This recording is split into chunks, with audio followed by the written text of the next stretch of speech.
Post graduation इंग्रजीमध्ये केलं आणि शाळेमध्ये शेक्सपियरवर इंग्रजीत बोलली ती आणि आता मुंबईतल्या एका शाळेमध्ये ती शिक्षिका आहे. वा, ही वेगवेगळ्या गोष्टी करणारी ही कातळावरच्या शांतिनिकेतनातली मुलं संगणकाची पण जोडणी करायला लागली ना. हो ना, राजा सांग ना.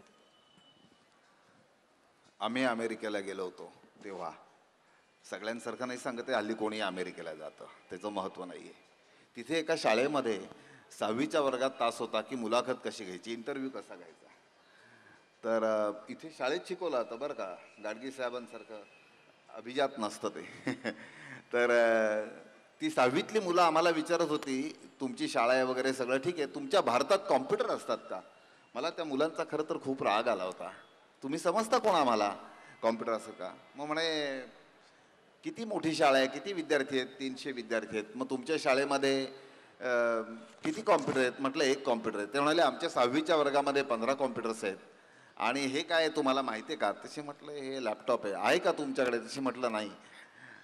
मग म्हणाले की अरे लॅपटॉप नाही तुमच्याकडे. बरं नाही. मग मी त्यांना म्हटलं की तुमच्या 6वीच्या वर्गात 15 कॉम्प्युटर्स आहेत तर तुमच्या शाळेमध्ये किती असतील.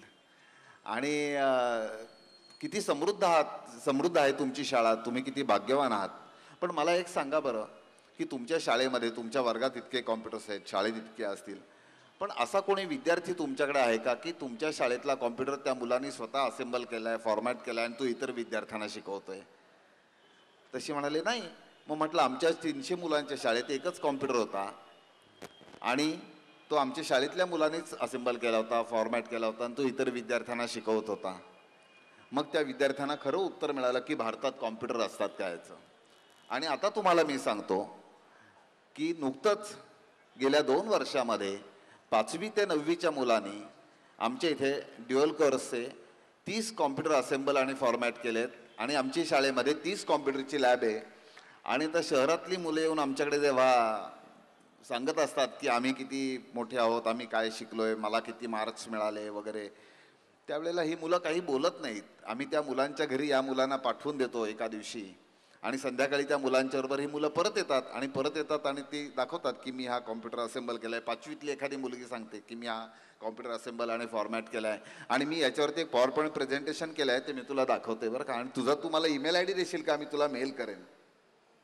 म्हणजे भारतात कॉम्प्युटर असतात का असे विचारणाऱ्या अमेरिकेतल्या मुलांना याच्यापेक्षा दुसरं काही उत्तर असूच शकत नाही असं मला वाटतं. वा, मला वाटतं तुमच्या या लोकसाधनेच्या साऱ्या कामाची दखल संयुक्त राष्ट्रसंघानं पण घेतली ना, ती कशा स्वरूपात. एकदा मला कळलं की संयुक्त राष्ट्रसंघाचं ॲक्रेडिटेशन मिळतं आणि त्यासाठी आम्ही ॲप्लिकेशन करावा. अमेरिकेतल्या एका आमच्या सल्लागार समितीवरच्या बाई आहेत सुधाताई गोखले, ज्यांनी आम्हाला अमेरिकेला नेलं होतं. तर त्यांनी कळवलं की तुम्ही याच्यासाठी ॲप्लिकेशन करा, कोणतरी MSW माणूस अपॉइंट करा, कारण तो खूप क्लिष्ट ॲप्लिकेशन असतो आणि महाराष्ट्र फाउंडेशन पण त्याच्यासाठी ॲप्लिकेशन करणार आहे, तुम्हीही करा. आम्ही ॲप्लिकेशन केलं. आम्ही म्हटलं आधी वाचून पाहिला आपल्याला भरता येईल का. आम्ही कोणालाही अपॉइंट केलं नाही, कारण पैसे कुठनं देणार अपॉइंट केलेल्या माणसाला, MSW झालेल्या त्याला पगार कुठनं द्यायचा. मग आम्हीच आमच्या पद्धतीने ॲप्लिकेशन भरला त्यांना पाहिजे त्या पद्धतीने आणि पाठवून दिला. ज्यावेळेला महाराष्ट्र फाउंडेशनचे लोक गेले त्यावेळेला ॲक्रेडिटेशनचा निकाल लागणार होता, तर त्यावेळेला प्रत्यक्षात घडलं ते वेगळंच घडलं की पाकिस्तानच्या लोकांनी असं सांगितलं की भारतातल्या कुठच्याही NGOला आम्ही ॲक्रेडिटेशन मिळू देणार नाही, नामांकन मिळू देणार नाही. त्यावेळेला अर्थातच भारतीय माणसांनी प्रतिनिधींनी सांगितलं की पाकिस्तानच्या कुठच्या लोकांना संस्थेला आम्ही मिळू देणार नाही. पण त्या ठिकाणी टर्की लोकांनी आमच्या संस्थेचं वकिली केली. तिथे आधी एक डॉक्युमेंटरी दाखवली गेली होती. तर त्यांनी सांगितलं की केवळ राजकीय हेतूने राजनैतिकदृष्ट्या विचार करून तुम्ही हे नाकारू नका, या संस्थेचं काम खूप चांगलं आहे. आणि आमच्याकडे काही ते येऊन गेलेले नाहीत लोक, पण त्यांनी सांगितलं आणि ॲक्रेडिटेशन आमच्या संस्थेला मिळालं. आणि त्यानंतर मग महाराष्ट्र फाउंडेशनला मिळालं. तिथून मला लगेच फोन आला की तुमच्या संस्थेला UN काउन्सिलचं ॲक्रेडिटेशन मिळालं आहे. मी म्हटलं म्हणजे काय हे सुद्धा मला माहीत नव्हतं. मी आपलं एक तुरा मिळाला आहे आपल्याला असं समजून होतो. तुमच्या या संस्थेचं एक इन्फ्रास्ट्रक्चर शैक्षणिक संस्थेचं असेल, त्याच्यामध्ये बदलत्या गरजा लक्षात घेत तुम्ही काही सोयी वेगवेगळ्या करत गेलात का.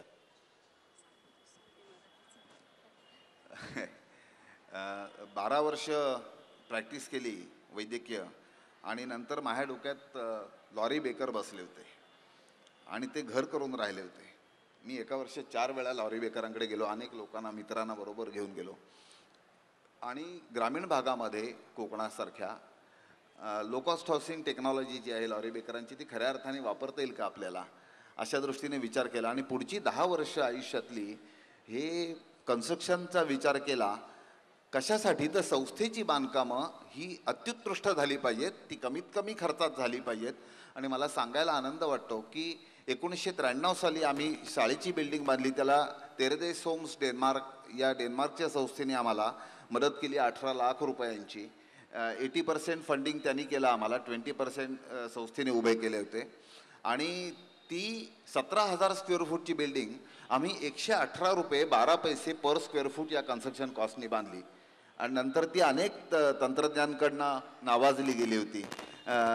मला त्यातलं शून्य कळतं, पण केवळ आवड म्हणून त्या विषयाचा अभ्यास करून आपल्याला काय करता येईल असं करून ती इमारत बांधली. आणि तुम्हाला एक सांगण्यासारखी गोष्ट मला वाटते, त्या इमारतीचा आराखडा जेव्हा आम्ही दिला डॅनिश लोकांना, तेव्हा काळ्या बॉलपेननी एका दुठ्ठ्यावरती फुटपट्टीने आखून नकाशा त्यांना ड्रॉइंग करून दिलं होतं की आम्हाला शाळेची बिल्डिंग कशी पाहिजे. आणि ते अप्रूव्ह केलं त्यांनी. आपल्या हरकत नाही, तिथे ते अप्रूव्ह केलं आणि आम्हाला मदत दिली त्यांनी. ही विशेषत्व नाही म्हणायला लागेल मला. त्यानंतर आम्ही बेकरांच्या टेक्नॉलॉजी शिकून आलो, त्यांच्याकडे ड्रॉइंग करून घेऊन गेलो. मग आमचे आर्किटेक्ट मित्र, माझ्या मित्राचा मुलगा आर्किटेक्ट झाला, त्याला पहिलंच काम सांगितलं की असं आपल्याला करायचं आहे, बघ करशील का. आणि एक शिवलिंगाच्या आकाराची वास्तू सावित्री कन्या छत्रालय म्हणून मुलींच्यासाठी बांधली. त्याचं सगळं बिल्ट इन फर्निचर हे सगळं दगडामध्ये आहे, कडाप्यामध्ये आहे. शिवलिंगाच्या आकाराची ती वास्तू आहे, 16 कोनी वास्तू आहे. त्या 16 सेल्समध्ये मुली राहतात, 60 मुलींची व्यवस्था आहे. आणि शाळुंकेच्या भागामध्ये डायनिंग हॉल आणि किचन वगैरे आहे. आणि त्याच्यावरती लॉरी बेकरांच्या पद्धतीने ही पिलर स्लॅब केली, म्हणजे कौलांची स्लॅब बांधली की त्याच्यामध्ये 30% आपलं कॉस्ट इफेक्टिव्ह आहे. ते स्टील कमी लागतं 30%. टिळक मंदिर, टिळकांच्या घराच्या जागेवरती काहीच नव्हतं. टिळकांचा पुतळा 72 साली बसवलेला नाक कान तुटून शेणात पडलेला होता आणि कोणीही त्याच्याकडे पाहिलं नव्हतं. थोडं दुर्लक्ष नव्हे, चांगलं दुर्लक्ष होतं. टिळकांच्या गावात शाळा नाही, राष्ट्रपुरुषांच्या आधी टिळकांचं नाव नाही. आणि टिळकांच्या घराच्या वास्तूवरती, मूळ घराच्या जोगत्यावरती काही अस्तित्वात नव्हतं. जयंतराव टिळकांना जेव्हा हे कळलं त्यावेळेला त्यांनी त्यांची ती जमीन, मूळ घराची जमीन आम्हाला संस्थेला बक्षीसपत्राने दिली.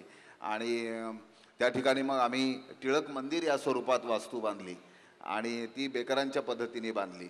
अशी काही नेमकं कसा अवकाश निर्माण करून दिला पाहिजे संस्थेने शाळेसाठी, याचा खूप मूलभूत विचार करायला लागतो. तुम्ही मुलींच्या शाळेला वसतिगृहाला खिडक्यांना झडपं नाहीत असं ऐकलं तर तुम्ही काय विचार कराल? मग मुलींची धारणा पण कशी तयार होते तुम्हाला सांगतो की एक दिवस एक घोरपड वसतिगृहात आपल्या पिल्लांना घेऊन आली, 3 पिल्लांना घेऊन आली. आणि ती मुलीच्या एका बेड खाली होती, कॉट खाली होती, दगडी बेड खाली होती. तर मुली मला सांगायला लागल्या, काका काका आज वसतिगृहामध्ये घोरपड आली आणि तिची 3 पिल्लं पण आहेत. मग म्हटलं काय करायचं? तर नाही म्हणे, आम्ही तिला खाऊ पिऊ घातलं, दूध घातलं तिला. मग तिने तुम्हाला त्रास दिला का? नाही. तुम्ही तिला त्रास देता का? नाही. मग काय करायचं? म्हटलं तुम्ही म्हणत असाल तर आपण तिला काढून टाकू बाहेर. नाही नाही म्हणाले, असू दे, पण मग नंतर जाईल ना ती. तशी म्हटलं तुम्ही कशी आत्ता लहान असताना या शाळेत आलात का नाही, वसतिगृहात आलात का नाही, तसं तुम्ही सुद्धा आता मोठा झाल्यानंतर 10वी झाल्यानंतर शिकल्यानंतर इथून जाणारच आहात का नाही?